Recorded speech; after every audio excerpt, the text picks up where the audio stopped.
In Bangkok, several skirmishes broke out between anti-government protesters and frustrated citizens unable to cast their vote because the opposition blocked roads and forced hundreds of polling centers to shut their doors.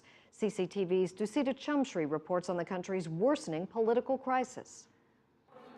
This was the scene repeated at many voting venues around Bangkok. Anti-government protesters blocking polling stations on election day. They say the vote is unconstitutional and not in line with democratic values.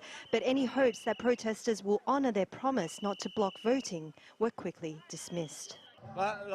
We are calling on them not to vote. They must not cast their vote. We need to do this so that Thailand can start its reform process. Around 130,000 police were deployed to protect polling stations. Their high-profile presence was an attempt to persuade people that it would be safe to cast a ballot. Our main priority is to try and keep everything in order and avoid any confrontation between protesters and voters in places where trouble might flare. We've deployed more police officers to these areas to oversee them. But then this. Officials and security personnel ordered to refrain from the use of force simply just stood by. In some of the capital's polling stations, voting was blocked off completely by anti-government protesters or cut short, to the frustration of these voters behind me who have lined up to cast their ballots. Blocked by anti-government protesters, these voters are determined to defy any blockade to get through.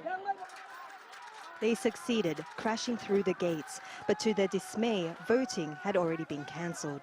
The trickle of voters waiting never turned into long queues Thai elections are known for, but they are persistent in their hopes to preserve the democratic system.